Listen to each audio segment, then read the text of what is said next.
Hey guys, today I'm going to be doing a book review on The Lying Game by Ruth Ware.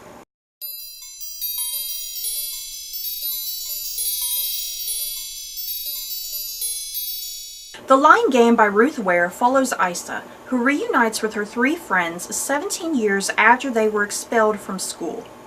In school, they used to play the lying game, a game that required them to tell the most outrageous stories and see if people believed them. But now their lies have caught up to them, and their most dangerous lie could cost them everything they hold dear. So for starters, before I do get into my review, I was contacted by the publishers if I would like to read and review this book, and of course I was like, hell yeah, I would love to do that. So yeah, I was given this book by the publishers in exchange for an honest review.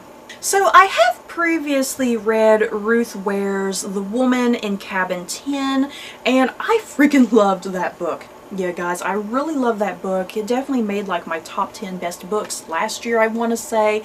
And yeah, I didn't like this book as much, but I still really enjoyed it. I still really liked the plot and where it was going and where it ultimately ended up. And either way, Ruth Ware is definitely an author that I think I would like to continue reading. This is 2 books now that I've enjoyed. So I gotta be careful how I review this book. A lot of this review may kind of be a bit vague. You may not be getting much information out of me because I feel like if you over-review it, you could possibly end up spoiling some aspects of this. This is definitely the sort of book that you need to kind of just read the synopsis, that's about it, and then go into it blindly.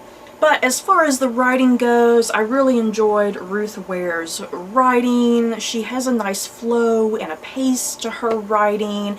Yeah, she's not really descriptive or flowery, you know, it's very simple and basic, which is good when you're reading like a mystery thriller sort of book like this. And as far as the mystery is concerned, I don't think it's a predictable mystery. It wasn't to me anyway, because there were certain parts in the novel that I was like, oh, I have this all figured out, I know what's going on, but then yeah, there would be some sort of twist to the narrative that, no, that's not what you're thinking, it's something else. So yeah, I don't think this is a predictable mystery by any means. I think one of the downsides of this novel is the 4 leading women. Oh my goodness. These women were definitely not likable. I could not stand them.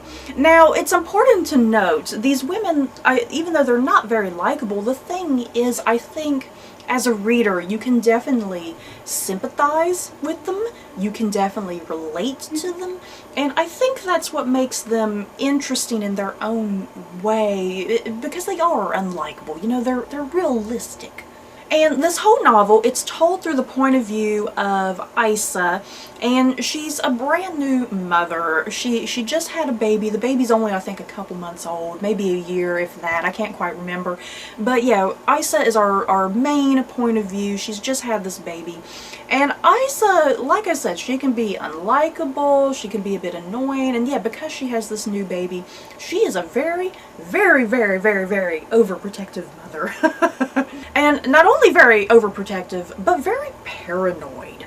And that's fine, you know, I mean, if you have a new baby, it's fine if you are overprotective and if you are a bit paranoid, but over the course of this novel, it got a little ridiculous.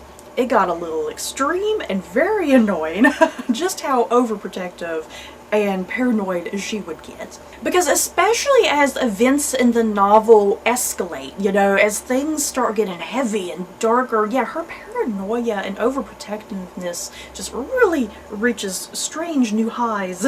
So yeah, that's what I'm trying to tell you guys. If you're looking for, you know, really happy, likable characters, you're not going to get it in this novel. This is definitely a novel that is much more realistic with the characters, you know, characters that are overprotective or paranoid or annoying, you know.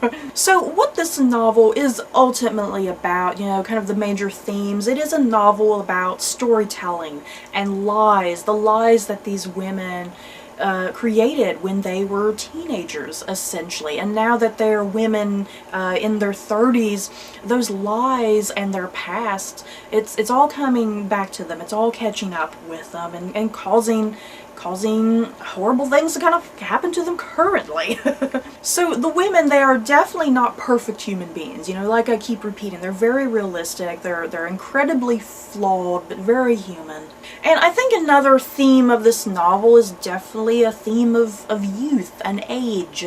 And another theme of this novel is definitely this whole notion of youth and age, because like I've already mentioned, the women, when they were teenagers, they played this game called the lying game, where they had to come up with these really outrageous lies and stories, you know, see if people believe them. And the women, they were just very spontaneous teenagers at the time. And because they were spontaneous teenagers, there's a lot about their teenage years, their youth in general, that they really regret. Which I think is definitely something everybody can relate to, because when you get older and you're thinking about when you were in school or something, you think about all the really foolish, stupid things you said and did, and as an adult, it's all really cringeworthy, and that's exactly what these women are going through. So overall, I think I definitely do recommend this book. Even though I did not like it as much as The Woman in Cabin 10, I still found this really entertaining and captivating and thrilling, a really good narrative. Yeah, I still enjoyed it for what it was. Something that I think I can compare this to is Pretty Little Liars. I have never watched Pretty Little Liars, but I kind of have a basic understanding of what Pretty Little Liars is about. And I think if you love the book series or the TV series of Pretty Little Liars, I think you might like this, because this is like kind of the adult version of that. So that's it for this video, you guys. In the comments below, have you guys read The Lying Game? Do you plan on reading it? Just let me know your thoughts down below. So that's it for this video. I hope you guys enjoyed. Don't forget to like, comment, and subscribe. And if you like this video, you may like these other videos. Bye, guys.